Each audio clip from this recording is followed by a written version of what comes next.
Today, the Michigan Football Network brings you probably one of the most important intersectional football games for Michigan in a long, long time. Yes, sir, the Michigan Wolverines, who over the past 6 years under Bo Schembechler have the winningest record in the country, will be putting it all on the line here this afternoon as far as coming back into the top 10 teams in the country or falling off into football oblivion for 1975. The Missouri Tigers, one of the finest teams in the country, ranked 5th in both polls right now, have the unique distinction of being the only team in the nation who has ever defeated Bo Schembechler here in the Michigan Stadium. It was 6 long years ago, or 38 home games ago, that the Missouri Tigers of 1969, ranked 9th in the country at that time, came in to battle the Michigan Wolverines, who at that point in that season ranked 13th in the nation. And I'm sure you all remember how that fine Michigan team of 69, who only had 14 turnovers all year in 11 games, but they had 7 of them against Missouri that day and lost the ball game 40-17. Neither Michigan nor Bo Schembechler has ever forgotten that confrontation with Missouri, and I'm here to state right now that Michigan is really ready this afternoon. 104,000 fans here in the stadium are ready, and I'm ready, and you better be ready to listen to one of the best football games you've ever heard. Yes, sir, all the incentives for both teams are piled high on this tartan turf here today. Neither team has tasted defeat in 1975, although Michigan's been on the lip of the cup of defeat with those 2 ties against only 1 victory, while Missouri has 3 big wins, including that very impressive victory over Alabama 3 weeks ago last Monday night, followed by wins over Illinois and Wisconsin. Surprisingly enough, the 2 teams are about even statistically outside of that win and loss column. But we'll go into that a bit later when we talk to Bo. Right now, we better set the stage for this big Michigan revenge game with Missouri. At least that's what the Wolverines are prone to call it. The weather here in little old Ann Arbor town is once again absolutely perfect for football. For the 4th Saturday in a row, the sun's out in an ideal temperature for football, 65 degrees. There's not a cloud in a clear blue sky. We repeat, weather-wise, it's perfect. And for the 2nd week in a row, over 104,000 fans are jammed into every nook and cranny in this hole that Yost dug. The excitement and anticipation makes one tingle all over because no one really knows just how good Michigan football is in 1975, but we all may know more in 2.5 hours. It's been Michigan right now front center as far as the band's concerned, as Cavender's Cavaliers seem to be strutting with renewed vigor here today, hoping in some small way that they can generate a great performance from their fellow classmates on that Michigan football team. The atmosphere here in Ann Arbor almost, remember I said almost, has as much electricity as precedes a Michigan-Ohio State kickoff. And speaking of kickoff, it's not too many minutes away, so right now we're going to hustle down to that Michigan locker room and see just how Bo Schembechler and his maize and blue legions are at the moment. And while we're going down to the locker room area, I'm going to pass the microphone over to our colleague here, Don Lund, who will regale you with a little more Ciceronian rhetoric right after this opening message over this, the Michigan Football Network. On the go a lot, we recommend you go with Gulf Tires. Very nicely. A very impressive pregame show with the Pom-Pom girls. And, you know, it's been a busy week down at the athletic department, starting off with our Wisconsin game where we had 79,000-plus people. Went to the Stanford game in which we had 93-plus. And then last week with Baylor with 104,000. And now we're setting the scene for today. And this should be one whale of a ball game. I think we're fortunate not having a fellow like Galbraith play against us. I read the credentials on him. He's something else. But really going along, but it's going to be quite a ball game, and I'm sure you've set the scene properly, and away we go. Thanks, Don. Bob Ufer down in the Michigan locker room for the 4th time this year with the head coach himself, Bo Schembechler. Well, Bo, you know you've spoiled the fans here at Michigan, all these victories and all these records, and as a matter of fact, last week you set another record. No Michigan team in 95 years has ever had back-to-back ties, but I don't think that that's really the kind of a record you like to set. No, not at all, Bob. We're disappointed in our performance the last 2 weeks. I think we've wanted to play well and we've wanted to win, but anytime you have 10 turnovers in the last 3 games, at this time a year ago, if you remember correctly, we had none, absolutely none. And here we are riding 10 turnovers in our first 3 ball games. And actually, over the last 6 years, you led the nation in turnovers, only 104, and your team has picked up 218. That's 2 for 1, and yet your defense has only picked up 7, and they've given up 10. Yeah, that's right. We haven't gotten the turnovers from the opponents that we normally get and the good field position that we'd like to have, but that's going to come our way eventually if we can eliminate our own mistakes. Well, who were your champions against Baylor? Well, first of all, on On defense, it was Danny Jellick at defensive end, who was under a lot of pressure into the sideline, and played a whale of a football game. And on offense, Gordon Bell played a great football game. He ran hard. He was really an enthusiastic runner, and we thought he did a tremendous job. As a matter of fact, he graded out 92% in that game, which was the highest we've had for a back this year. Bo, what about your defensive champion? Well, on defense, it was Danny Jellick and at Eddie, and on the hustling side of it, Don Dufek, and I don't think anybody will question that. And on the offensive side of the picture, Jimmy Sear at center had a great game in there for us. Well, speaking of the game last Saturday, Bo, you know, at one time, I'm sure you realize it, but you had 2 freshmen at ends, 2 sophomores at tackle, 2 sophomores at guard, a freshman quarterback, a freshman fullback, 8 men on the offensive unit out of 11, and it's really tough to play big-time winning football with that kind of inexperience in there. Well, when we had that situation, we also had the ball in our own 1-inch line, which isn't exactly the best place to have it. Yes, we're young, and but you know, all of those things are the reason that I haven't gotten really upset with this ball club, because they've tried hard. Some people think we don't play with the enthusiasm we played before, but you got to understand, when you're dealing with a freshman and sophomore or anybody who's playing their first season of football, that there's a certain amount of apprehension about what they're doing that curbs their enthusiasm a little bit. And we just have to realize that we're going to lose the game many times during the course of the game, but we got to win it one more time than we lose it, and we'll win the game. And that's the way we've got to look at it, and play with a lot more enthusiasm and not worry so much about making mistakes.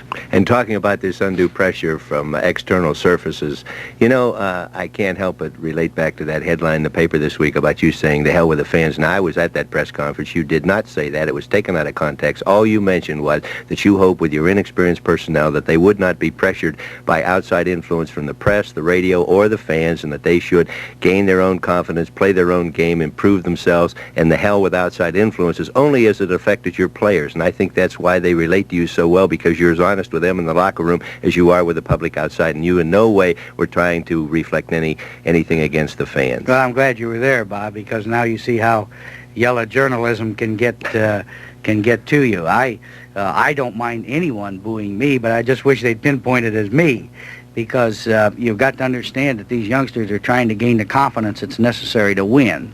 And I find it very difficult for a freshman or sophomore to gain confidence when people in the stands are booing them. And but that's the prerogative of the fan. I can't tell them what to do. My point was that the hell with the fans in terms of the effect that it's going to have on the young players. I want them to listen to me. I told them that the only person they have to please is Bo Schembechler. If they please me, I don't give a damn what anybody else in the stand says, because that's the important thing. And I think maybe we've gotten something done in motivating our team this week in terms of what to expect from a crowd every time that we turn the ball over or we run a botched up play, which is going to happen. That we can't let that type of outside influence affect our play the rest of the ball game. I think an example of that is Ricky Leach. Now, up at Wisconsin in the opener, that was his first game as a freshman, and yet he displayed to me a lot more confidence and poise in his execution up there with a foreign crowd than he has here as a result of this booing. He played a tremendous game up there, but you got to understand, we probably had 1,000 or less Michigan people there, and they were huddled together, rooting and yelling and everything they could for Michigan. And so he didn't hear any boos, and consequently he went out there knowing he had to do the job, and he played a great football game for us. I think he's a very mature young man, but he's still a freshman. He's 18 years old, and no matter how you add it up, it's hard for a youngster like that to run on the field amongst a round of boos. And I think it's tough for anybody at any age to listen to that booing and not be affected in some way. I suppose that's true. It doesn't affect me, other than... you haven't had many, if I could sort them out, I might get mad. When you win 91% of your games and you haven't lost a game here in 7 years, there's no reason for any boo. Bo, how's your hospital list? It's the same as it was last week, Bob. We haven't lost anybody. We're playing hurt in several positions. particularly three of them on defense. I think Jimmy Pickens is pretty well banged up, and of course so is Timmy Davis and Jeff Perlinger. They will play. All three will play, and they'll play as well as they possibly can.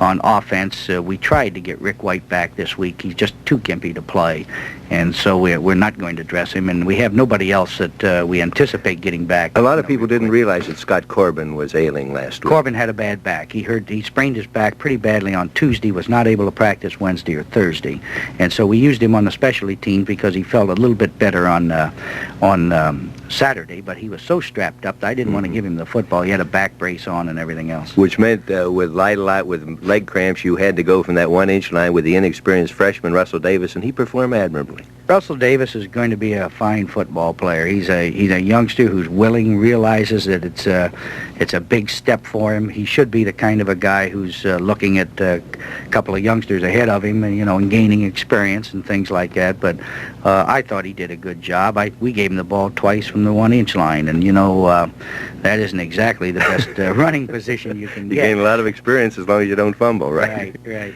Bo, what about this Missouri team? Everybody saw them against Alabama on TV. They looked fantastic that night. Are they really that good a ball club? Well, they're a very, very good football team. I don't think there's any question about that. They're probably as strong an offensive team as we've met so far this year, and their defense is good and has good flow, and those that saw them play against Alabama, they were overwhelming defensively, and they'll try to play that kind of football against us. But I feel very strongly that we've got an excellent shot at this game. I think we'll play with a great deal of enthusiasm, and I think there's some other people around the country that feel we've got an excellent chance of beating them, and we very strongly think we've got a shot.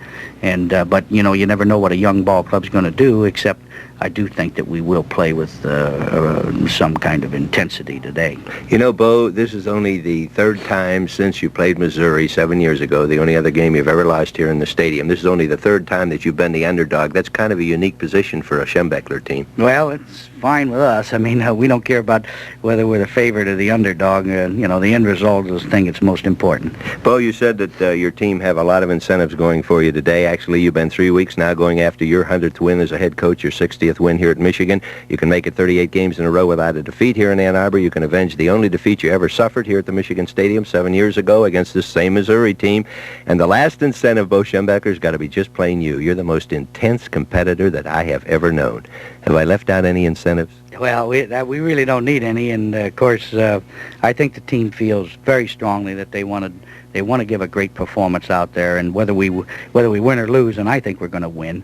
I think it's going to be a whale of a game and a hard-hitting, aggressive football game. Good luck to you in Michigan, Bo. Thank you, Bob. That was Michigan's head coach, Bo George Patton Schembechler, and right now he's getting his troops ready to roar out of that tunnel and over that eastern sideline. And we're going to scramble back to the press box and get set for the big, big intersectional game between Michigan and Missouri. And remember, you're hearing it now, just before kickoff. 12th place Michigan will upset 5th place Missouri. Big intersectional game for Michigan and Missouri. The voice of Michigan football in the background. There it is, end over end, and it's taken down there by Gordy Bell at the 5. He's up to the 10, to the 15, Bell to the 20. He's hit at the 23 and dropped at the 23-yard line. Ricky Leach is under center. He's completed 8 for 30 and averaged 5 yards per carry. There's a delayed handoff to Bell, and he's up to the 28-yard line.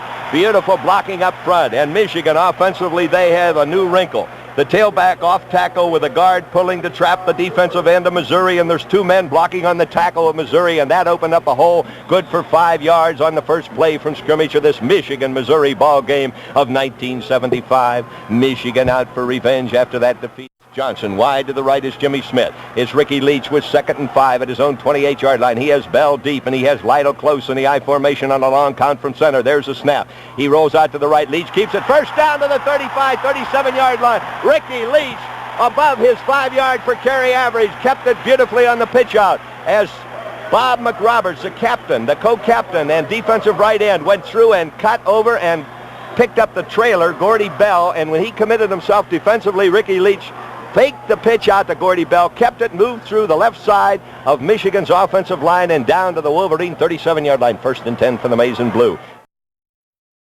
Break out wide to the right is Keith Johnson. At the slot is Jimmy Smith. A pitch out to Gordy Bell, and he cuts back in over his own man, and he gets 2 yards to the 39-yard line. Who made the tackle was Jim Levitt, who has 18 in the season so far, and he's the Wolfman, the strong side safety. Leach looks over a 5-2 tight defense. There is Rob Lido. He's over the 42-yard line. On 2nd down and 9, Lido picked up about 3 yards from the 39 to the 42, so it'll be the first 3rd down situation of the ball game for Michigan.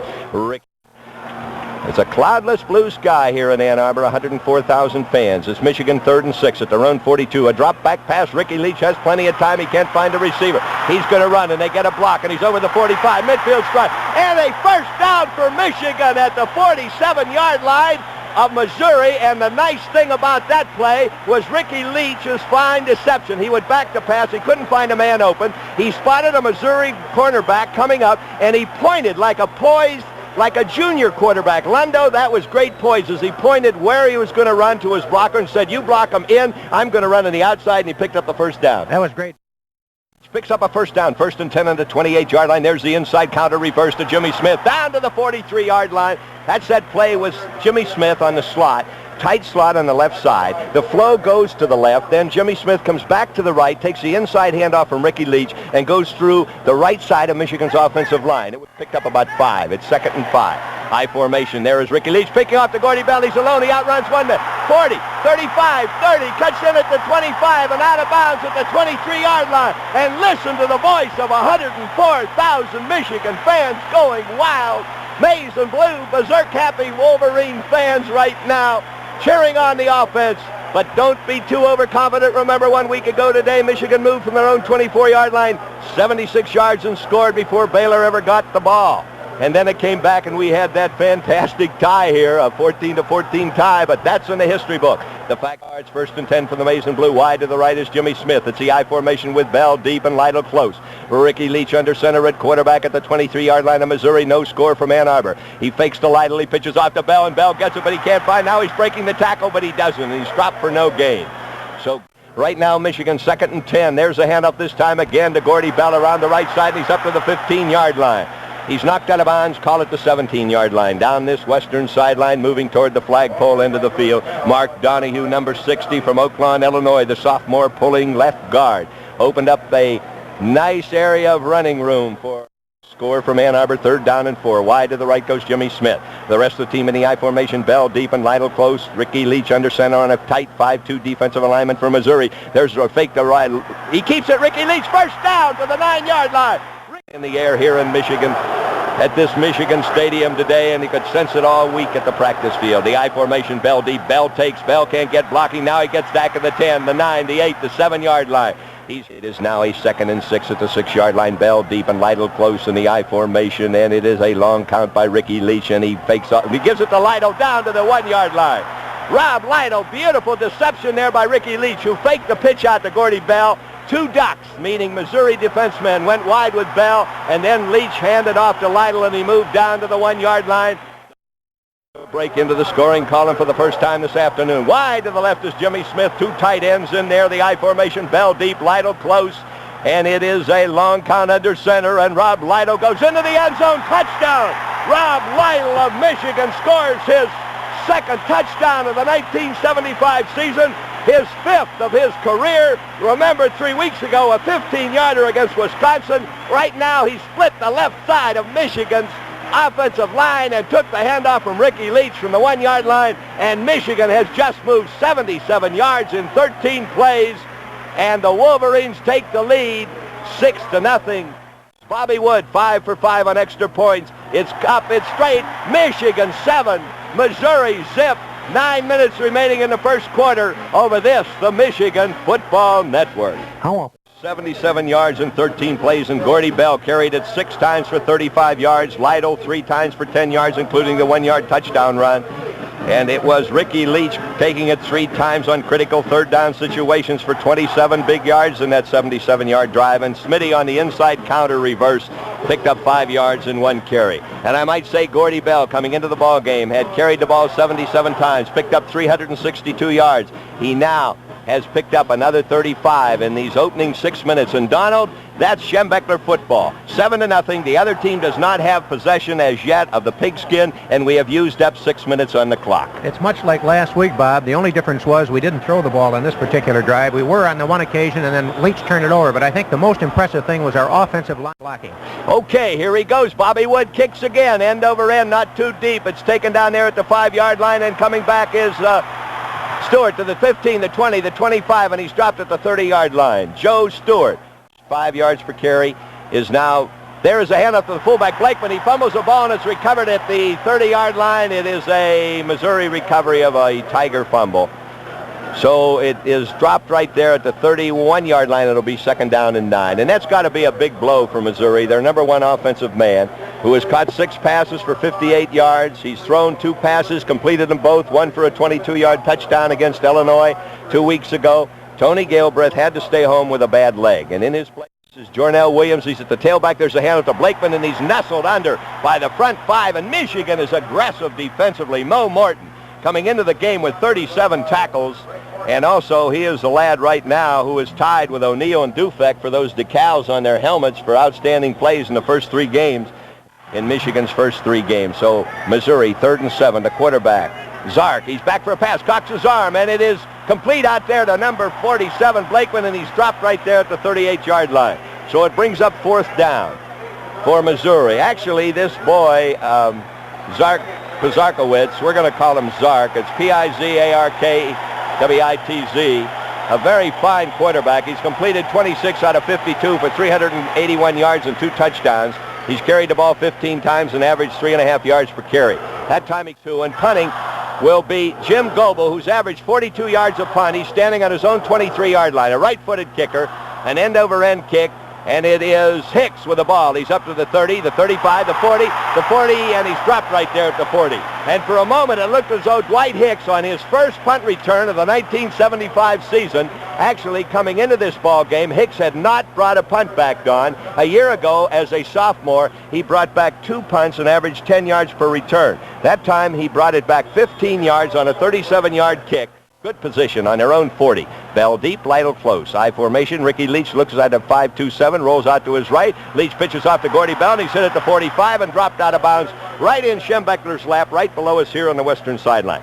For those of you who may have just tuned in, you know it's the big intersectional game, Michigan versus Missouri. The Wolverines won the toss for the 4th week in a row. They took the opening kickoff back to the 23-yard line, and then they moved 77 yards in 13 plays with Rob Lytle going in from the 1-yard line. And little Bobby Wood from London, Ohio is 5 out of 5 coming into the game on extra points, split the uprights. Michigan leads 7-0. Michigan 2nd and 5 on our own 45. Wide to the left is Jimmy Smith. There's a handoff to Gordy Bell. Around the right side, he gets a block, but he's hit right there on the 47-yard line. A beautiful block in there by Tom Hodge. Number 57, East Gary, Indiana lad, 6'2", 210 pounds, has 26 tackles against Alabama, Illinois, and Wisconsin. Made a beautiful tackle on Gordy Bell. He really came up, used his hands well on a would-be blocker, and then just drove that big 200-pound frame of his right into Gordy Bell's 180-pound frame, and Bell stopped right there. 3rd and 3 on his own 47. I formation, Bell deep and Lytle close. There's a pitch off to Gordy Bell. He needs 3, and he cuts in, and he doesn't pick it up. He's dropped right at the 49, call it the 48.5-yard line. So we will have Michigan's Big John Anderson, the Waukesha, Wisconsin sophomore, 6'3", 208 pounds. He's punted 11 times, averaging 43 yards.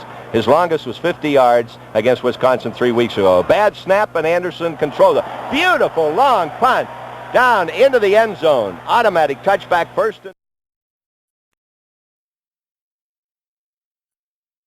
10 for the Missouri Tigers, and we pause for a word over this. The Michigan leading 7-0 Michigan Football Network. Side the line of scrimmage, remembers the 20. He gets to the 24-yard line, 4 yards on that play. And then they have the I formation. There it is now. The quarterback is Pizarkowitz. We'll call him Zark to be short, number 15. Blakeman close and Williams deep. And there's a pitch out to Williams around the right side. 1st down to the 30, the 40, the 45, knocked out of bounds at the midfield stripe somewhere down that eastern sideline. Where did he step out of bounds? We're not quite sure. It looks as though it was on the 40-yard line. It was. We couldn't see. It's on the far eastern sideline, and Michigan kept going after him. Actually, the one Michigan halfback slowed up. He could see over there, of course. The quarterback, Zart, sets his team.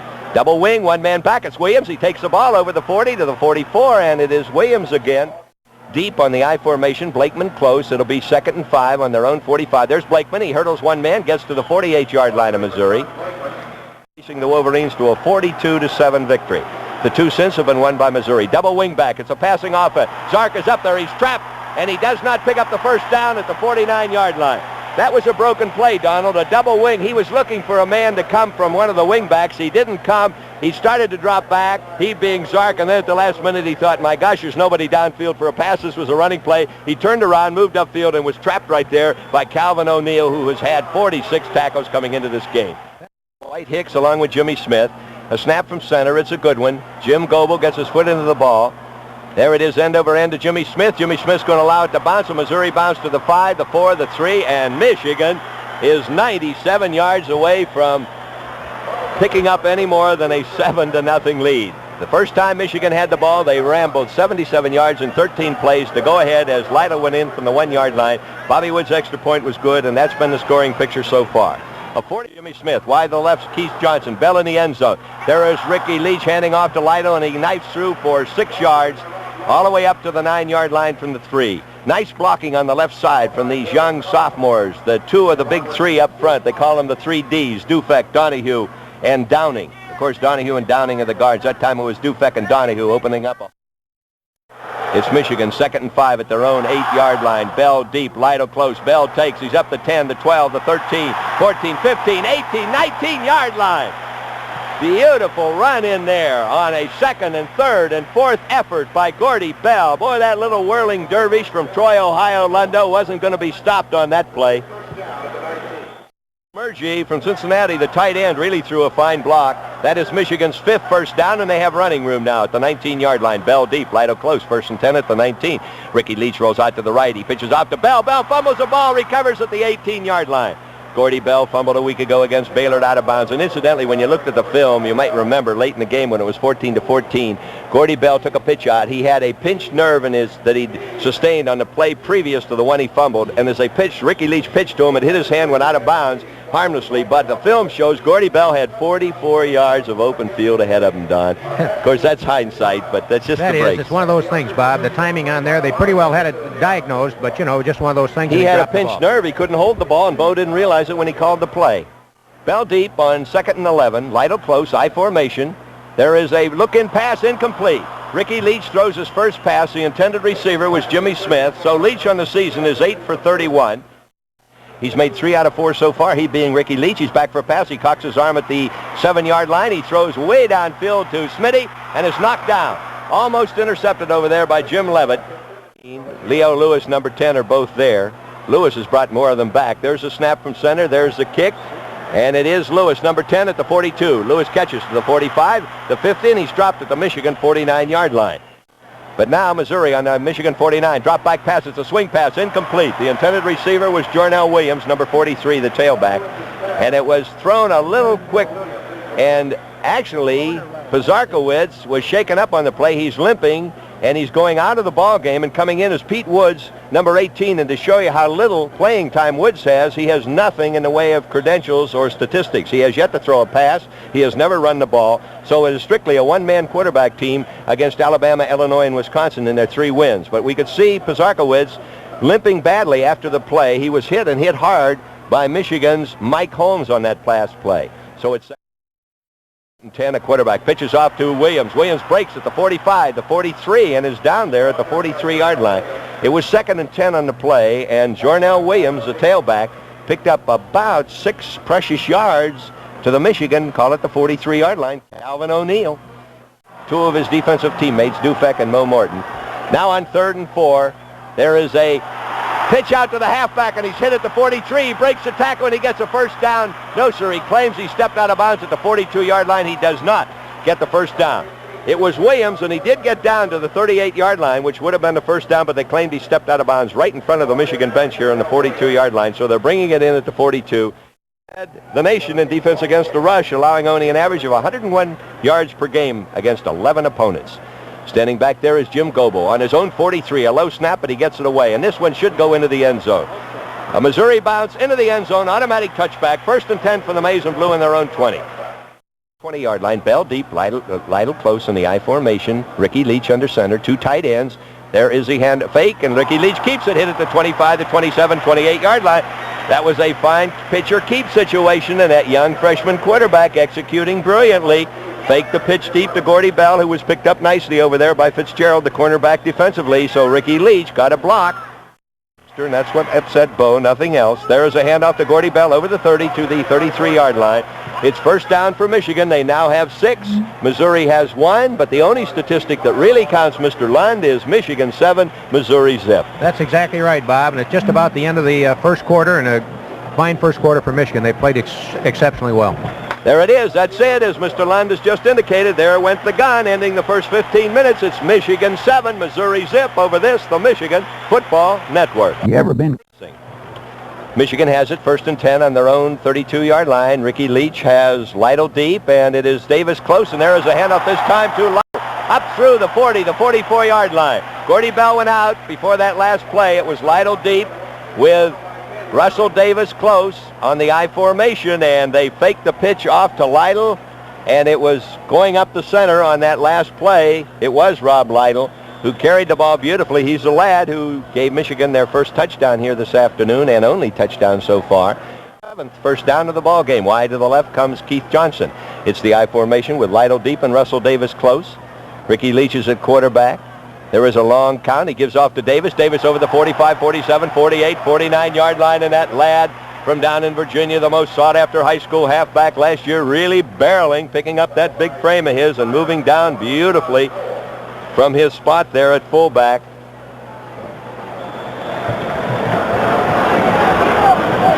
Four wide to the right goes Keith Johnson.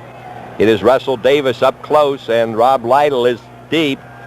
There is the inside reverse to Jimmy Smith, picked up beautifully by Missouri, as moving in there was number 40. It was Jim Levitt making the tackle in there, along with Cooper, the substitute.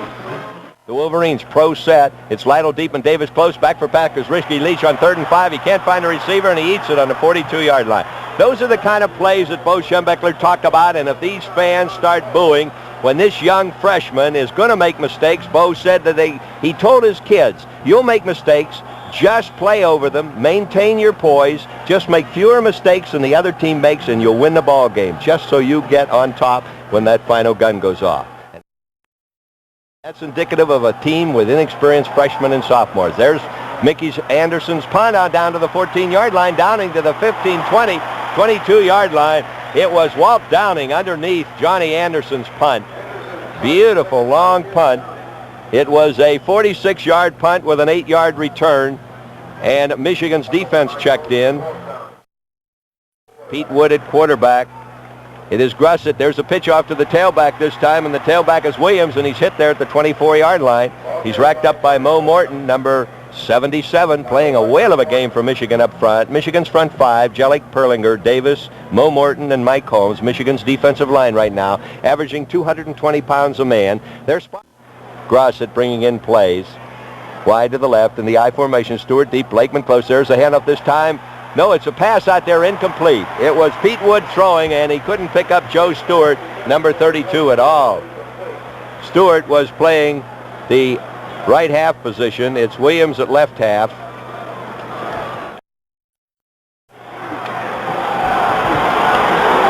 There is Stewart wide. There's a handoff this time to the halfback. He's over the 30, the 35, the 36-yard line. It's Jornell Williams subbing for Galbraith, running beautifully in there. If he is a second-string tailback, Donald, I think this Galbraith must be something else again. I think Galbraith's a little bigger, Bob. Plus, he has the quickness, and this youngster showed some fine. There was a little bit of a draw play there, and we were set for them to throw the ball, and it was fine execution.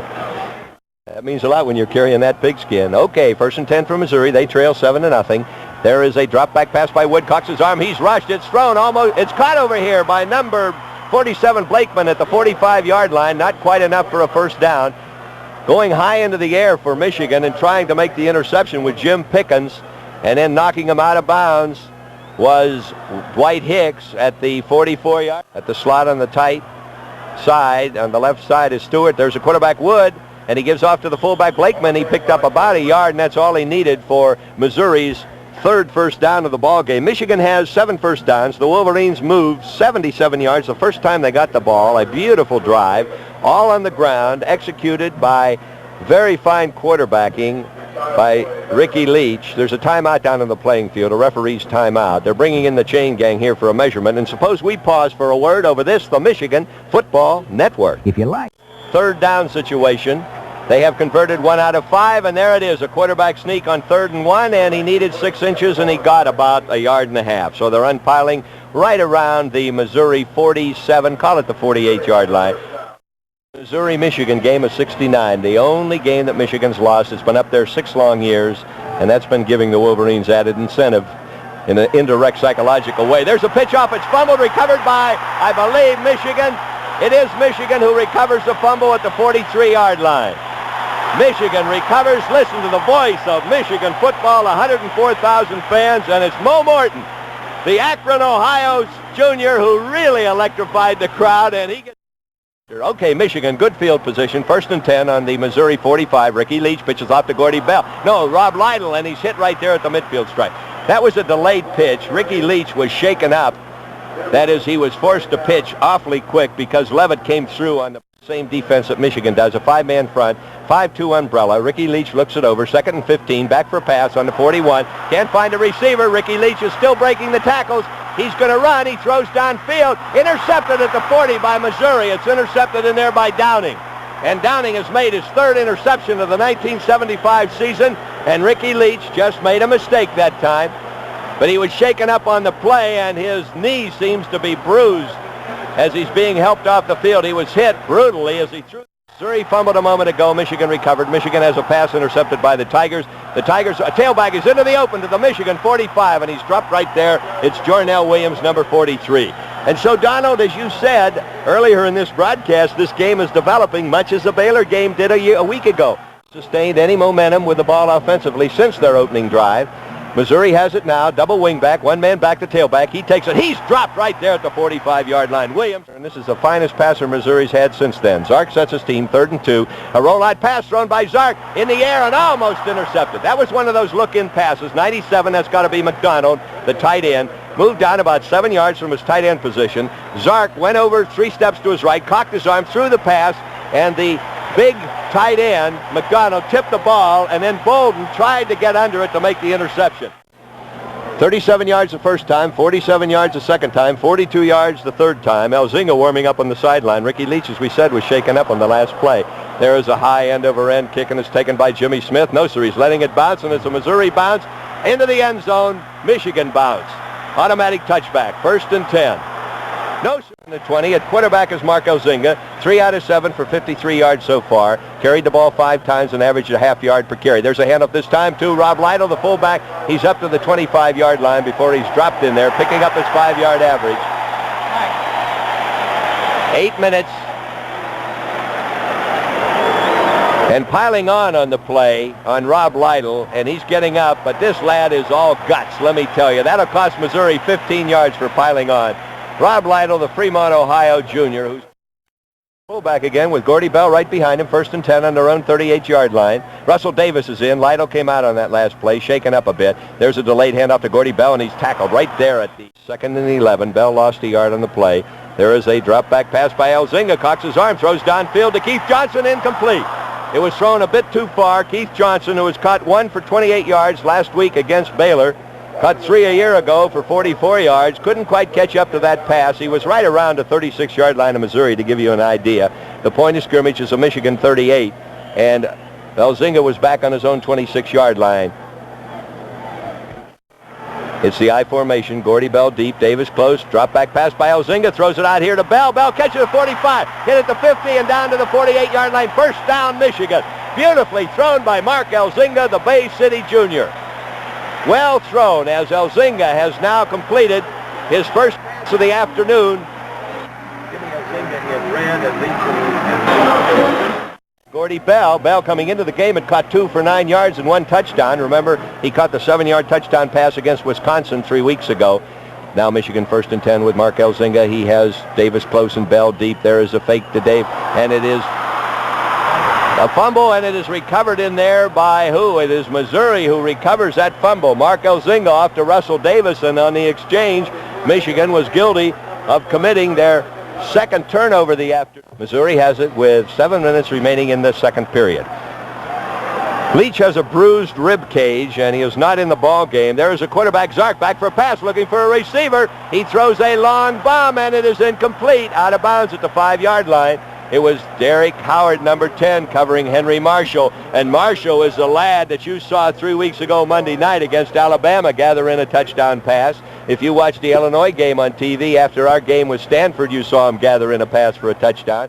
And it went as an incompleted forward pass. 2nd and 10 on their own 48-yard line. It's I formation. The tailback, Williams, is hit right there at the midfield stripe. He's the lad who recovered that Missouri fumble, the only turnover the Tigers have had in this ball game. Wide to the right this time is 89. That's Marshall. There is a drop back pass. He's looking for Marshall, but he throws downfield, and it's caught by Blakeman at the 40 of Michigan to the Wolverine 39-yard line. It's the fullback who caught the ball. That's his first reception of the year.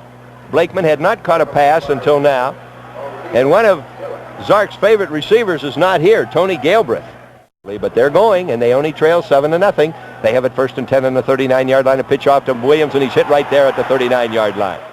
This afternoon, wide to the right this time is 32, that's Stewart. Wide to the left is Marshall. It's the I formation. Williams deep. There's a handoff to Blakeman. He's trying to get through, and he gets 3 yards to the 36-yard line.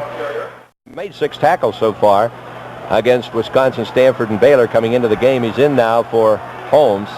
So it'll be 3rd down and 7. A drop back pass by Zark. He cocks his arm. He throws downfield. Almost intercepted over there. Going high into the air for Michigan was number 10, Derek Howard. The intended receiver was Randy Grossett, who has caught 5 for 82 yards so far this year.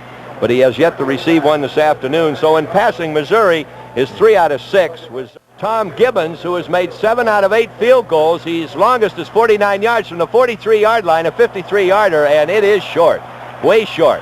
His longest field goal of the year was 49 yards against Illinois 2 weeks ago. He was 7 out of 8. Now he's 7 out of 9. And actually, he's the same as Michigan's field goal kicker, 7 out of 9, Bobby Wood. Smergy and Przgotsky. Ricky Leach on the 20-yard line with the I formation there. He gives it off to Gordy Bell. Cuts him to 20, the 22, the 24, the 25-yard line. Gordy Bell. Mark Elzinga at quarterback. He sets his team. He has Bell deep and Lytle close. On a very long count from center, he gives to Lytle over the 25, the 30, still on his feet at the 35-yard line. Little Rob Lytle, all the guts of twisting and turning and squirming his way in and out of the hands of would-be tacklers all the way down to the maize and blue 35-yard line.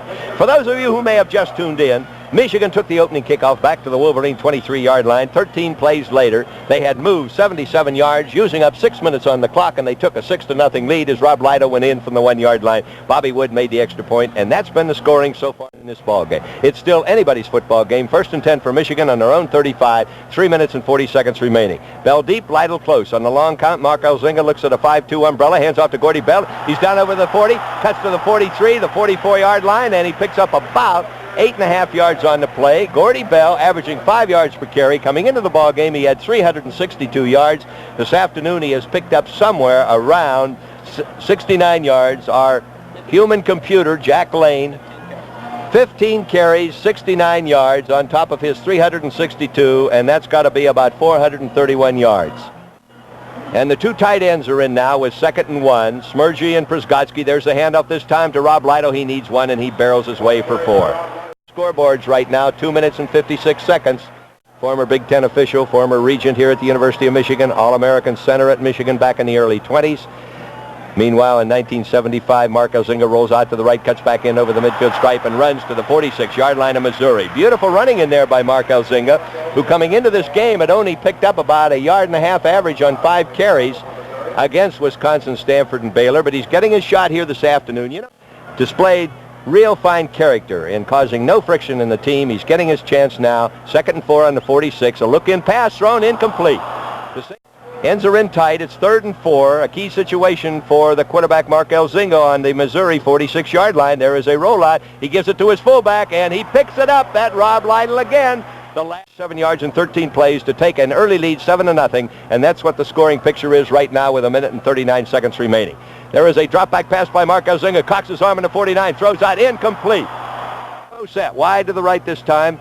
is Johnson. Wide to the left are Keith Johnson and Jimmy Smith. It's the I formation. Bell deep, Davis close, and it is a draw play to Gordy Bell. He's into the open at the 40, the 35, the 30. Cuts back in at the 28-yard line and is dropped there, bringing the crowd to its feet on a beautiful open field run as Gordy Bell picked up last week another one of those big gold decals on his helmet for a superlative performance against Baylor. 3 weeks ago, he was a back of the week in AP and UPI for running 210 yards against Wisconsin, and he's bringing the crowd to its feet here again today in the first half as he spearheaded Michigan's touchdown drive of 77 yards, and that time on a draw play up the center with a key block thrown by Jimmy Smith. He moved to the Missouri 27. Mark Zinga hands off too slow that time to Russell Davis. He didn't get his hands away from Davis. Davis couldn't move, and he was dropped right there at the 27-yard line. Tom Cooper in there defensively, and there is an official's timeout. Bert Stevenson and Keith Johnson. At the slot is Jimmy Smith.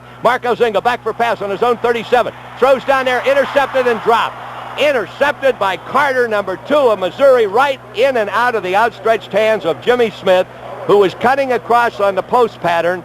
He came down, he being Jimmy Smith, at the hash line, 18 yards in from the eastern sideline to the 12-yard line, cut across to the center, and it was on the 7-yard line of Missouri that Bruce Carter came up and just snared the ball right out of the hands of Jimmy Smith. He couldn't hold it, he being Carter, and then just dropped it as an incompleted forward pass. The clock with 3rd down and 10. There it is, a drop back pass by Elzinga. Cocks his arm at the 36, throws downfield, caught at the 22, and he's dropped in there immediately. The man who caught the ball was Gene Johnson.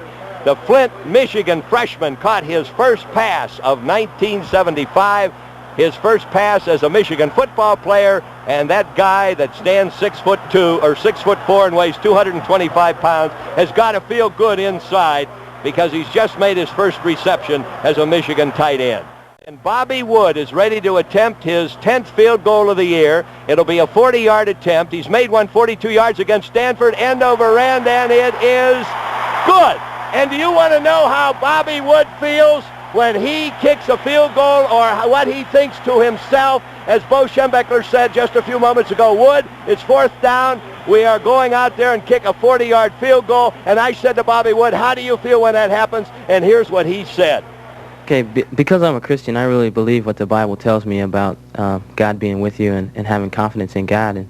And so I think about the things that the Bible tells me while I'm on the sidelines and while I'm loosening up. And once I get out on the field and I tell Jerry that I'm ready, I just try to visualize the ball going through the middle. I try not to think about the bad things that can happen and, missing and a bad snap and all that. I just try to visualize the ball going through the middle. 7 more ball games after this one. So Michigan leading 10-0. Bobby Wood gets the nod from the referee, Bob Fallon. There it is, end over end, and it is coming down on the Missouri 5. It's taken by Stewart to the 10, to the 15, to the 20, to the 25, to the 30, and he's knocked out of bounds right in the lap of the Missouri coach. Statistical picture into the background, and now at the foreground, there's a handoff to the fullback. Oh, is he hit right there at the 29-yard line? It's Jornell Williams, number 43, and he was jarred by Mo Morton. Remember, Morton was taken out in the first half. He recovered the Missouri fumble for Michigan, and on that particular play, he was in there like a tiger, that big 230-pound frame of his from Akron, Ohio, and he jarred the ball carrier, Williams, a yard short of the line of scrimmage. It'll be 2nd and 11. Wide to the right comes 89. That's Henry Marshall. He's caught 11 passes and 1 here this afternoon. Deep is Williams. Blakeman. Zark throws a swing pass out to Blakeman. He's at the 30, the 35, and dropped at the 36-yard line. Check it was Williams, 43, who caught it, not 47. Donnie Dufek was just jarred, and as they say in the football vernacular, he had his bell rung. It has nothing to do with Gordy Bell. Donnie Dufek is in. He's just come into the ball game here in the second half. So Michigan has a front 5 with Dufek at Wolf and Devich and O'Neill backing it up. It's 3rd and 4, and Zark is back on his own 29. Cocks his arm, throws the pass, and it is caught as he goes out of bounds, and he catches it at the 49-yard line of Missouri.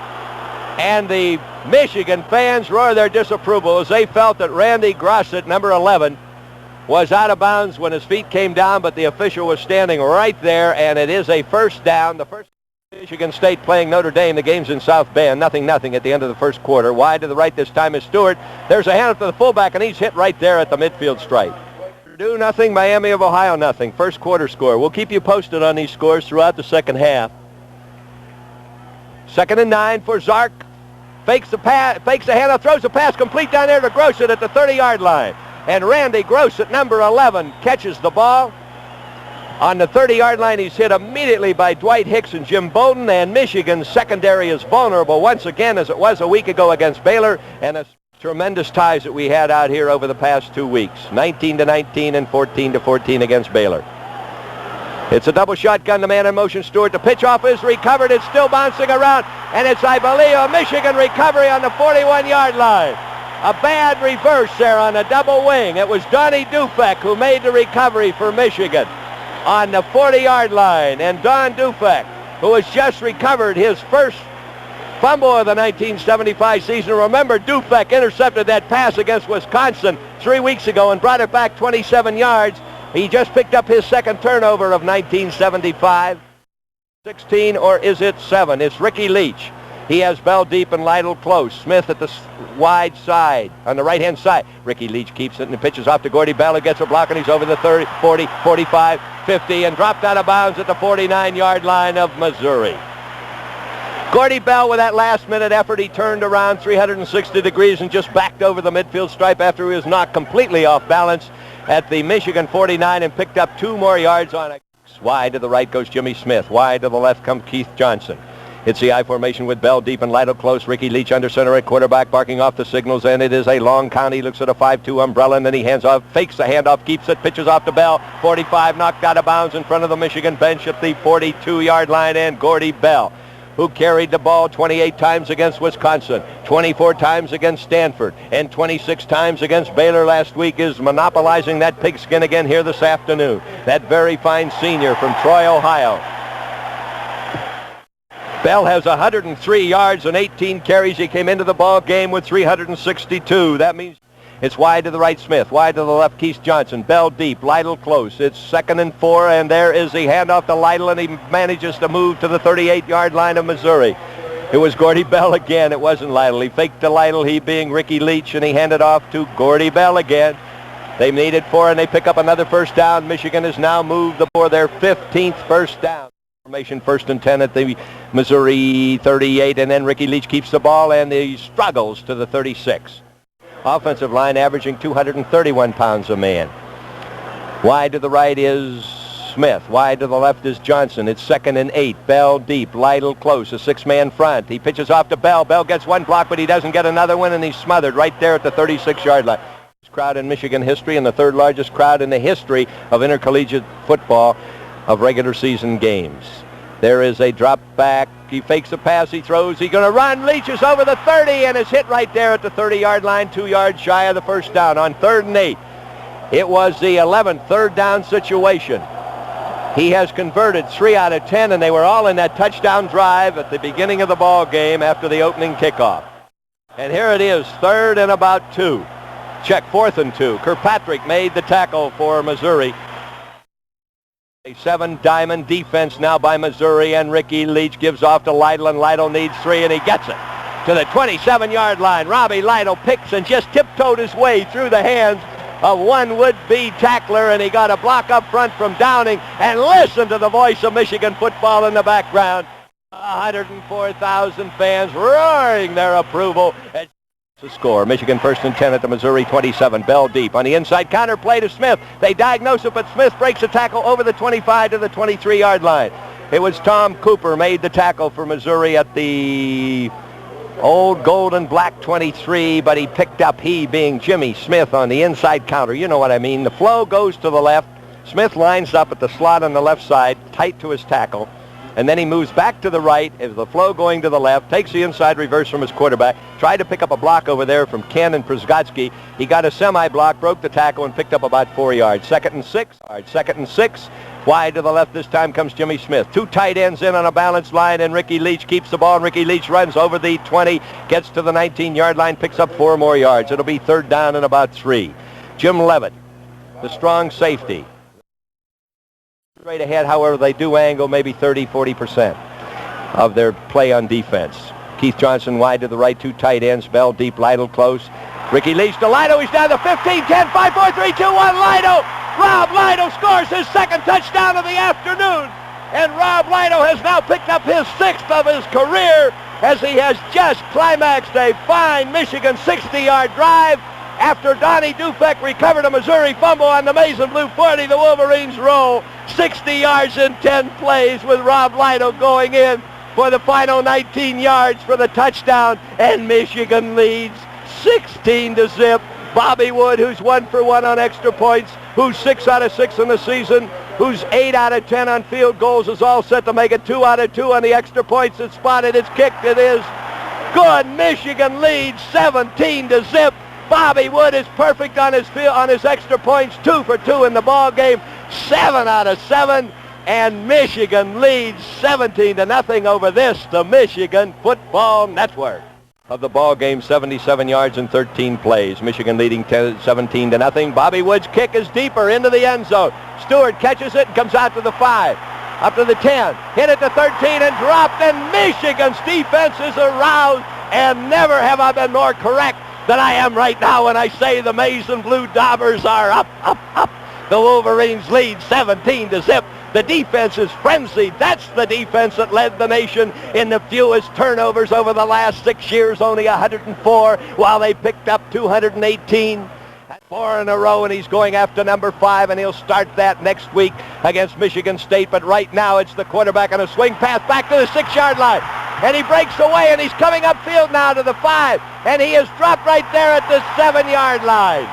It looked for a moment as though Jornell Williams, who took the flat pass out in the right, reversed his field and ran to his left along that 5-yard line about 15 yards. And it was Dan Jellick, the all-Big Ten defensive end of last year, who just wouldn't say no as he drove in with that body, and he dropped Williams on the 8-yard line. Remember, these plays started out on the 14 after the kickoff, but it will be a penalty against Michigan. 15 yards against Michigan. 1st and 10 on the 24-yard line. The down doesn't count. So it will be 1st and 10, and Missouri, I believe, was... No, sir. Zark is back for a pass, and he throws it away out of bounds upfield on the 38-yard line, intended for Henry Marshall. Mo Morton was in there beautifully as he jarred Pazarkowicz, we'll call him Zark as we said before, the quarterback. But I believe Missouri was detected offsides before the ball was snapped. That's what we meant when we 15-yard touchdown run. Leach carried 3 times for 12 yards, and Jimmy Smith on the counter, inside reverse, once for 4 yards. There's a handoff this time, the inside reverse to the halfback Stewart, and he's hit right there at the 28-yard line. And he made the tackle. 6 minutes and 48 seconds remaining in the third period. Wide to the right this time is Grosset. Proset back is Zark for a pass. He's being rushed. He has time. He throws, and it's caught, and it is dropped. It's caught and dropped, and the man... Fine punter, standing on his own 13. A low snap, but he controls it. It's almost blocked. There is a fair catch at the 33 by Dwight Hicks, and Michigan has the pigskin once again. Boston leads Oakland in the 7th inning, 5-0 in that playoff series out east. 3:30. But back here right now, Ricky Leach, there's a handoff to the tailback. Oh, is he horse-collared right to the ground. He being Gordy Bell. After that 40-yard kick that was fair caught by Dwight Hicks at the 33-yard line, Gordy Bell in the first play from scrimmage takes a handoff from Ricky Leach. Wide to the left comes Jimmy Smith. It's Bell deep, Lytle close, I formation, a tight 5-4-2 defense. Gordy Bell has it over the 35, knifes his way to the 39-yard line before he's upended in there. Doug Seymour along with Stevie Meyer and Jim Lovett, all 3 men for Missouri. Missouri is a real tenacious ball club. They're representing the Big 8. Tie up the series record at 2-2. Missouri has won 2, Michigan 1 coming into this one. 5 minutes remaining in the third period. It's 3rd and 4, and there is a rollout, and he keeps it. Leach is up the 45, the 50, the 45, the 40, the 35, the 30, the 25, the 20, and he's dropped at the 17-yard line. Beautiful execution, and Donald Lund, the jeers of a week ago by 104,000 fans, turned to cheers today by 104,000 fans as Ricky Leach is captivating the hearts of Michigan football, and it couldn't come at a finer time because Michigan moves from non-conference play today into the Big Ten race next week with 7 straight games all the way down to the confrontation with Ohio State. But that's all in the future. And 1st and 10 on the Missouri 18-yard line. The Wolverines lead 17-0. Wide to the left is Jimmy Smith. It's the I formation. It's Bell deep. Bell has it down to the 15-yard line. And he's upended there by Don Cole along with Rob Fitzgerald. A 2-man tandem tackle by Missouri. The old gold and black are digging in right now. But as they say, football is a game of emotions. And And right now, Michigan is just at the lip of the cup of winning this ball game because they lead 17-0 with 4 minutes remaining in the third period, and they're goalward bound once again. We saw Fritz Chrysler, the old genius, back from 38 through 47, who won 81% of his games at halftime, and he said, I hope they remember last week that Baylor and Stanford 2 weeks ago came from behind to beat Michigan, and the score right now, Ufer, is nothing. There's a handoff to Gordy Bell, and he slips away from a tackler at the 14 and is dropped at the 12-yard line. Of course, Fritz would always tell his teams at halftime if they were leading 40-0 that the score was always 0-0. 3 minutes and 38 seconds. This is 35 years later, 1975. Ricky Leach on 3rd and 4. Back for a pass. Cox's Army's going to rise up over the 15, the 10, down to the 5, 4, 3, 2, 1. Ricky Leach scores! Ricky Leach electrifies the crowd as he runs like Bobby Lane never ran for the Detroit Lions. Old Ricky Leach is being surrounded by his teammates as he just catapulted that frame of his into the Missouri end zone, and he picks up for himself his second touchdown of 1975. But the first one, he threw a pass to Gordy Bell against Wisconsin for 7 yards 3 weeks ago at Madison. But this one, he went in all by himself, and climaxing a 68-yard drive in 6 plays. Zuber's kneeling, and it is kicked. Bobby Wood makes it 24-0, and all this coming over the maize and blue Big Ten championship for the 5th year in a row. Football Network. Thing for that young fellow. 24-0. Michigan coming back with Bobby Wood kicking off for the 3rd time in the second half. It's end over end. Deep into the end zone. He ran it out last time. He being stewardess to the 10. He's hit it to 15. A beautiful tackle made down there by number, let's check that, 56. Timmy Davis moved down and took that 215-pound frame, and he threw it up against Joe Stewart, the 175-pound sophomore scatback. Zark is under center. Dansdale's in at fullback. There's a handoff this time to Brown, and he's up over the 20. Kurt Brown, number 25. Average 3 yards per carry. So it is now Brown deep and Dansdale close. 2 freshmen at the tandem of the eye. A drop back pass by Zark. Can't find a receiver. Throws a swing pass out here. It's incomplete. Is Kurt Brown the intended receiver, and coming up and jarring him was Donnie Dufek again. The 68-yard drive was dominated by 2 men. Gordy Bell 4 times for 12 yards, and Ricky Leach 56 yards in 2 carries in for the TD. Beautiful execution of the option play by Ricky Leach. It's Brown deep and Dansdale close. Zerk is back. Zark throws. It is incomplete. Almost intercepted and almost caught. Grosh against the rush. 101-yard average against 11 opponents. And now punting here is Goebel, his 6th of the afternoon, end over end, and it's taken by Jimmy Smith at the 45. He tries to get away, gets to the 48, dropped in his tracks at the 48-yard line. It's the Schembecker-type football that we've been used to. There's a handoff this time to the tailback, Huckabee. Huckabee is hit at the 46-yard line, and you want to watch this lad go. He won the 100 in the state championship meet last May over at Flint in the Class A championships for track, 9.5. He won the 220 in 21.6, and in practice this kid just moves like lightning. But the only trouble is, as Bo said, he fumbles the ball too much in practice, but now with a 24-0 lead, he's in a tailback, and wait till he gets around this end.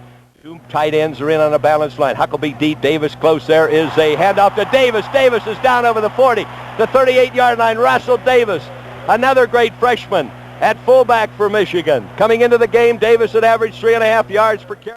Now he's in up close in the I formation. 1st and 10 at the 38-yard line. Huckabee deep, Davis close, and Leach. All 3 freshmen in there now. Ricky Leach rolls to the right. Leach keeps the 35 down to the 32, and he's gaining that all-important one thing that every quarterback must have: poise and confidence, and Ricky Leach is picking it up with every play here this afternoon. Beautiful execution on that last drive, 68 yards and 6 plays. Harlan Huckabee deep at the I formation, and he's a freshman. There's a pitch off to Harlan Huckabee, and he gets away from 1 man, 2 men, 3 men. He gets away again at the 25, 22-yard line. He's running like Archie Griffin never ran as a freshman. Look at that little devil go. Oh, I say little, but Donald, he weighs 198 pounds, and he can move that 6-foot frame of his. Showed great poise, so it's fine to see a young fellow like Harlan coming along.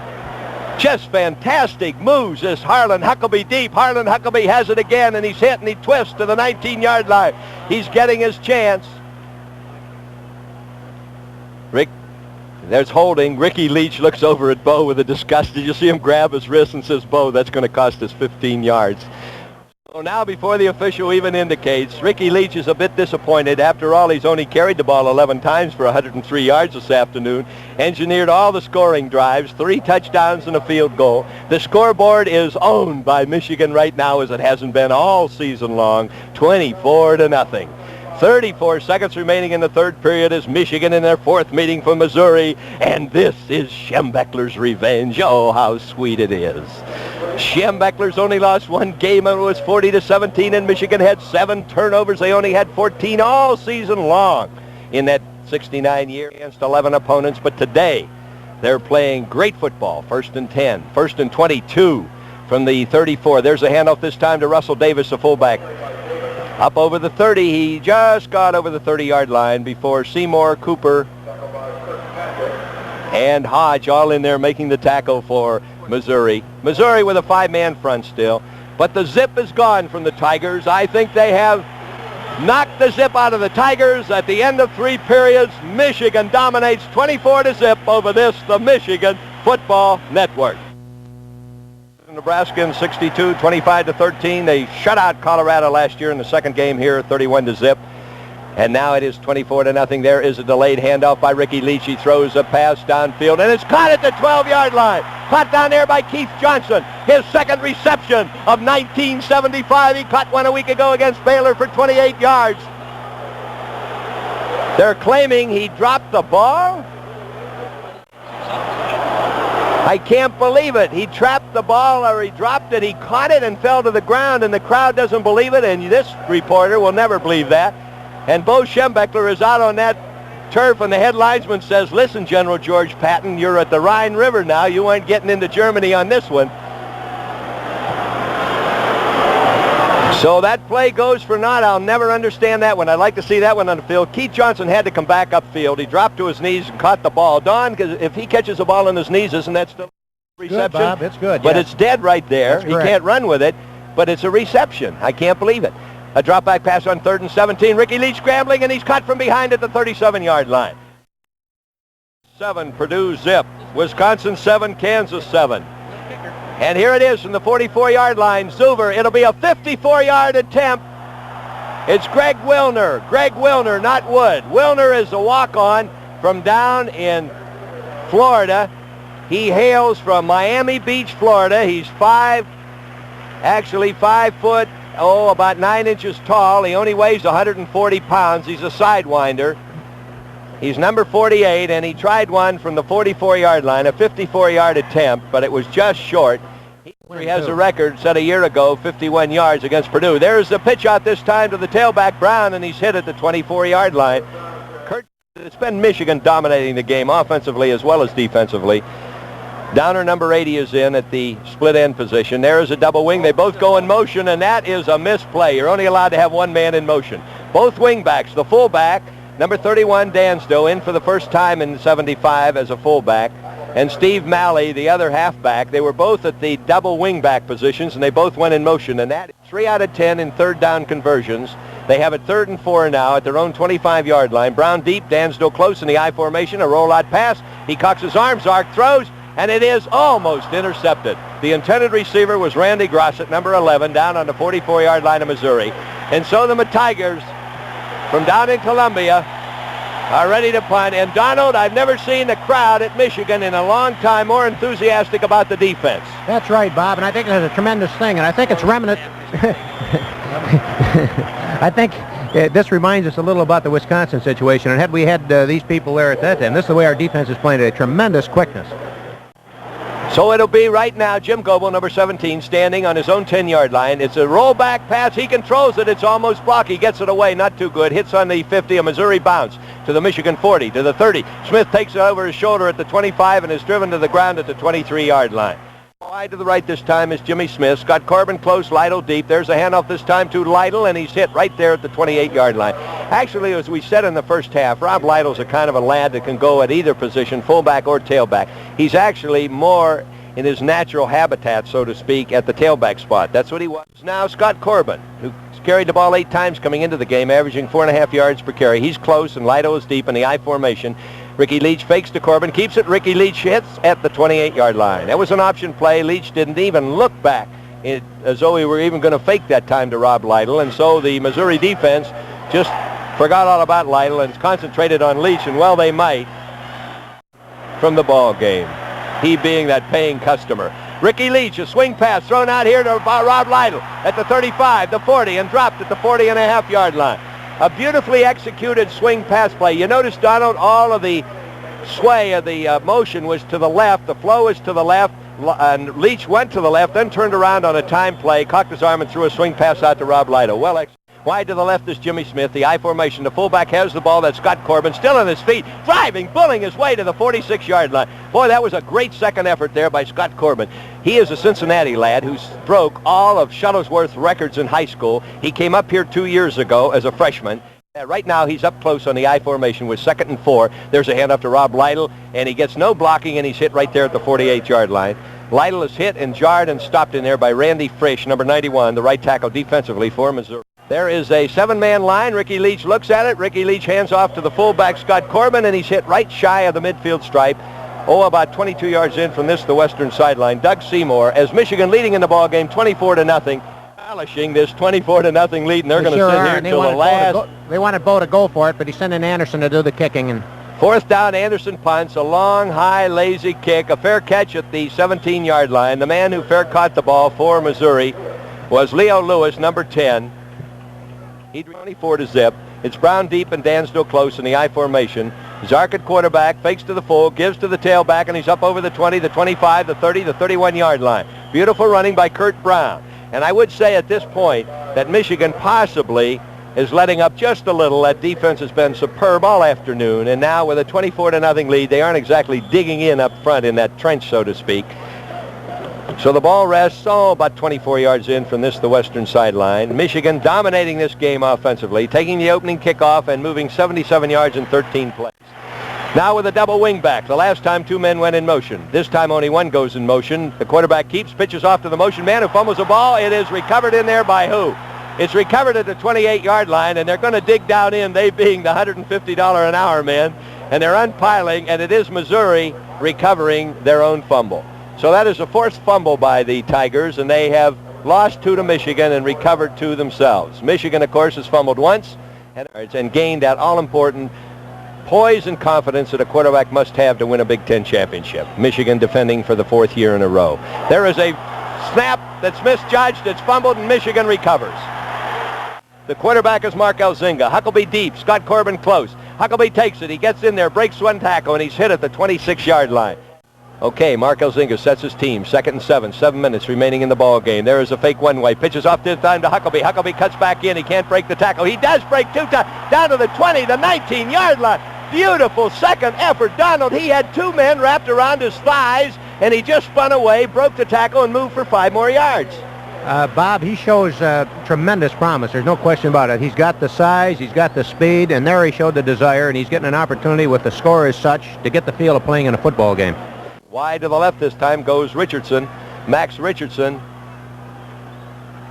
It's Huckabee deep, Scott Corbin close. Mark Elzinga under center at quarterback, looking over a 6-man front.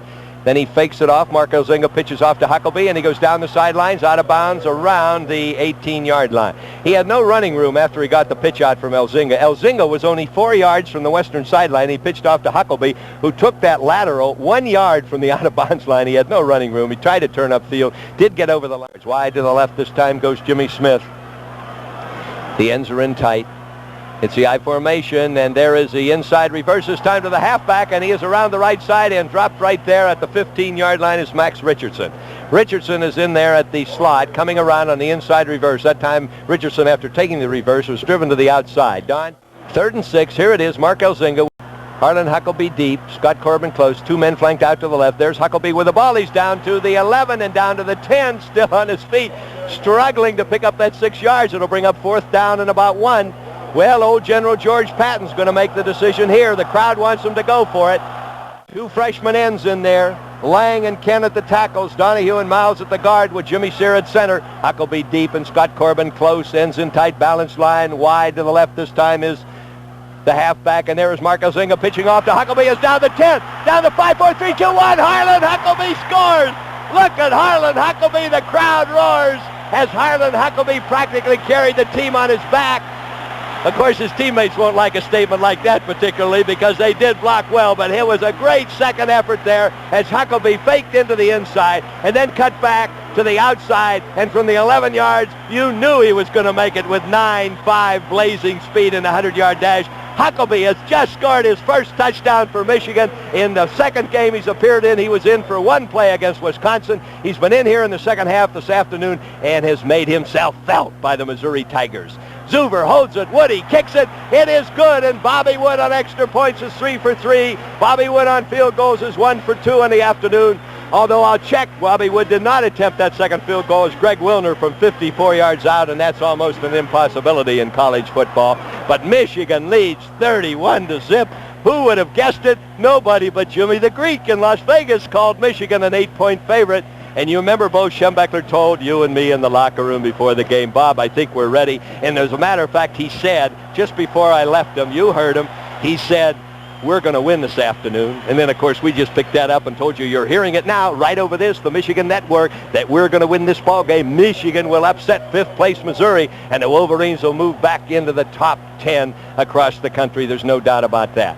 The Wolverines are concerned, but they are ready. They're primed right now. I would say so, Bob. They're kicking off for Michigan is Bobby Wood. Deep down into the end zone. It's taken by Brown at the goal line. To the 5, to the 10. Brown of Missouri to the 15, the 20, the 25, and is dropped at the 29-yard line. And in fairness to the Missouri Tigers, who have won 3 ball games, 20-7 over Alabama, 30-20 over Illinois, and 27-21 over Wisconsin. They're without their number one offensive tool, one of the finest halfbacks in the country, Tony Galbraith, who has gained over 330 yards coming into this game against 3 opponents. There is a fake by Zark. He keeps the ball over the 30, 35, 40 to the 43-yard line. Pete Woods checked. Woods is in at quarterback. Number 18 took that ball, faked the pitch out to his tailback, kept it, moved nicely behind blocks up front by Towns and Owens. And most of those 29 yards were garnered by Harlan Huckabee as he really showed his native speed on that last touchdown run. There's a fake and a pass, and it's complete and dropped. He couldn't hold on to it. Downer, number 80, who is a third-string left end, went into the air. It hit him in a bad place, Lindo, right in the hands. Right in the hands, Bob. That's used to catch it. I'll never believe that, Don. And then the type of athletes that play here, and he's now associate athletic director. There's a draw play. It's handed off to the tailback, Kurt Brown, who took it from his quarterback, Pete Woods, over the midfield stripe to the Michigan 48-yard line with 5 minutes and 1 second remaining in the ball game. Michigan leading in this contest 31-0. Missouri with a tight slot, the I formation, Brown deep, Dansdale close, a quarterback sneak. It's Woods. He needed one, and I believe he picked it up. And so Missouri now has 10 first downs. Michigan has 23. Hoban and Phelps, all second stringers. Bill Petrula doing his usual fine job for us in picking up these Wolverines on offense and defense. Pete Woods rolls around, keeps the ball. He's going to run over the 45 to the 40-yard line before Johnny Anderson, the punter, who had 6 tackles coming into this ball game. He's a fine defensive player, Donald. Not only a fine punter, he's only a sophomore, but he's playing a great game. In regular for you, but I'd love to see him go both ways. There it is, 2nd and 3, and the fullback is over the 35 to the 30 to the 25, down to the 24.5-yard line. Jerry Zuber makes the tackle. The Archibald, Ohio junior, wearing number 8 on his back, in place of Donnie Dufek, Michigan's All-American candidate for the Wolf spot. Bo Schembechler not taking any chances here in the closing 4 minutes of an injury. He's had enough. Pete Woods with 1st and 10 at the 24, pitches off to his tailback Brown. He's hit at the line of scrimmage. He breaks the tackle, but now he's gang tackled by 5 Wolverines, all in there. Kochak, along with Hoban, and along with Hennessy, all in there making grabs at the legs of the ball carrier, Kurt Brown, and he was finally dropped at the 23-yard line. Wrist, and then knee injuries to 3, now 4 key guards. Drop back pass by Woods. Cox's arm throws complete at the 12-yard line. Driven back to the 14-yard line, Randy Grosset. With 9 receptions, 5 coming into the ball game against Alabama, Illinois, and Wisconsin. He has 4 here this afternoon as he has caught 4 of stripe down the helmet and the gold pants with a black stripe down the side. They have the ball now, 1st and 10 at the Michigan 15, and the quarterback is snowed right there at the 18-yard line. Pete Woods. And you know, Donald, this secondary or second string defensive unit of Michigan has been charged by the first stringers that they are not going to let Missouri score. They want a shutout here in this non-conference season because they already have 2 ties and they have allowed more points to non-conference opponents than... Oh, that's right. He isn't going to charge them. He's going to see that the first stringers are in there. There is Woods back for pass. Can't find a receiver. He's going to run. He's into the open. He's down to the 10, the 9, the 8, the 6-yard line. Pete Wood, fine broken field running there as he went back for a pass. He stood, Don, I think, a good 4 seconds at the 25-yard line just looking everything over while Michigan's secondary was picking up pass receivers and the linemen were being blocked. Everybody was just standing around. It was a most unusual play. I don't know how you would describe that one, but there was 3 or 4 second delay and nobody doing anything, and he decided, well, I better run. The digital scoreboards show 1 minute and 28 seconds remaining in the 4th and final period. Missouri has the ball, 3rd and 2 at the Michigan 7-yard line. Wide to the left this time is Malley. Dan still close in the I formation. Brown deep. There is a quarterback pitching off this time to Brown. He's hit at the 5 and driven out of bounds to stop the clock with 1 minute and 13 seconds remaining. The clock stops and they bring the ball in. You fans can picture it up at the northeast corner, away from the flagpole end of the field. At the northeast corner, Missouri moving with the back at their sun, with the sun at their backs. They have the ball at the 5-yard line. Individual rushing this afternoon. Bell carried the ball 24 times for 118 yards. Lytle 14 times for 68 yards and 2 touchdowns. Leach 13 times for 97 yards and 1 touchdown. Smith 3 times for 8 yards. Davis 4 times for 19 yards. Elzinga twice for 8 yards. Huckabee 7 for 43 yards. Corbin once for 6 yards. Ends in tight, balanced line, power I, and the crowd is asked to quiet down by the Missouri quarterback, Pete Wood, and he turns to the referee and said, I'm going back in the huddle. There's no way my 10 teammates can hear me call these signals. 39, no one since, 38 straight. Here we go. Will they score or won't they? The voice of Michigan football in the background. The ends in tight and a balanced line. It's Brown deep, Dan still close. There is a rollout pass. It is thrown and it is caught and it's good. A touchdown, number 82. The man who caught it for Missouri had to be Douglas. Number 82, well-executed play, Donald. They fooled Michigan completely as they drew all 11 men in. Douglas slipped out from the tight end position. Pete Wood went back, cocked his arm. He'll never forget that one. Actually, this lad, Pete Wood, had no statistics. He'd never run the ball. He had never thrown a pass against Alabama, Illinois, and Wisconsin, and he came in today and has done an admirable job. Yeah, they did a good job. They fooled not only the team, but the 104,578, Bob. Pete Wood's holding. Gibbons kicking, it's up, it's straight, and it is good. Gibbons makes it 9 out of 9 extra points this year, 1 out of 1 for the afternoon, and Missouri breaks onto the scoreboard, having moved the ball well here in the final stages of the 4th period. 104,578 fans, and that is actually the second largest crowd to ever watch a football game. The largest crowd I well remember was 2 years ago in that 10-10 tie with Ohio State, 105,223.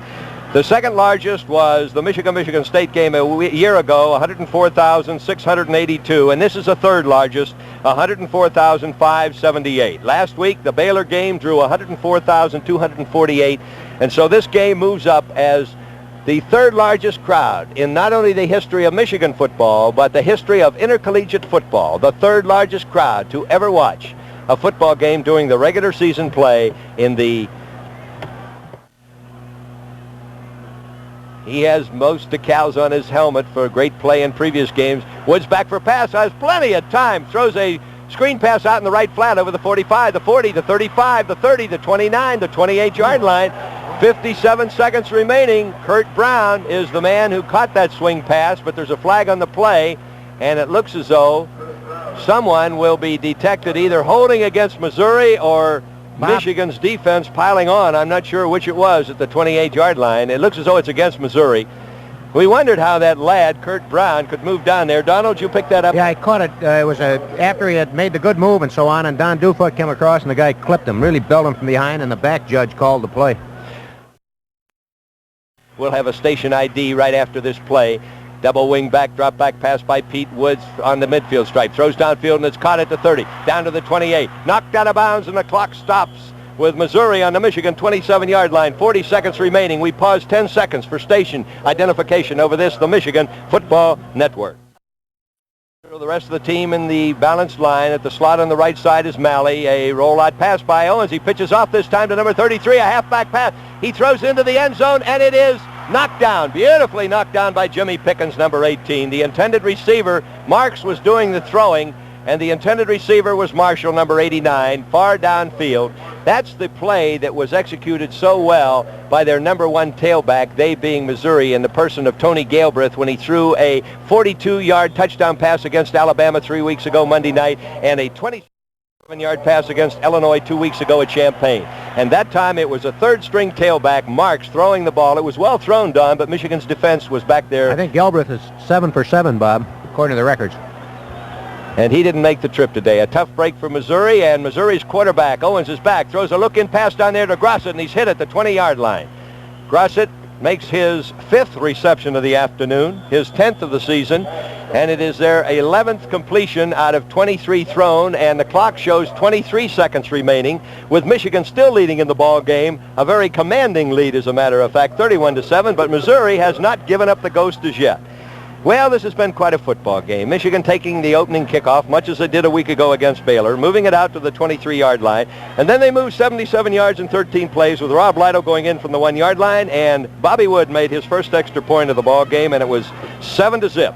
And then it looked as though we might have a repeat of the Baylor game, in that Michigan couldn't seem to manifest anything until, with 7 minutes remaining in this first half, Michigan moved 80 yards in 13 plays, and then Bobby Wood, with a digital scoreboard showing 5 seconds remaining in the first half, split the uprights from the 30-yard line. It was a 40-yard field goal, and gave him 8 field goals in the season, which ties Dana Coyne's all-season record for Michigan, when he had 8 in 71 season of 11 games, and Mike Lantry had 8 in 73 and again in 74. There's the draw play to Brown, and he's hit right there at the 21-yard line.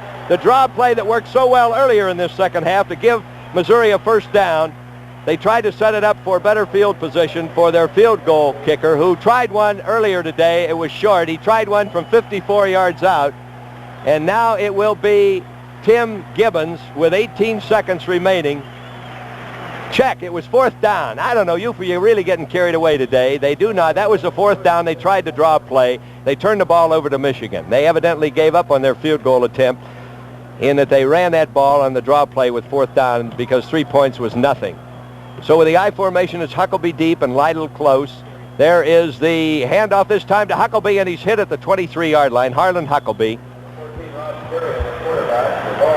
Carrion is at quarterback now. Leach first, Elzinga second, and now Carrion, and there are 4 seconds, and that's about all there is. There isn't any more.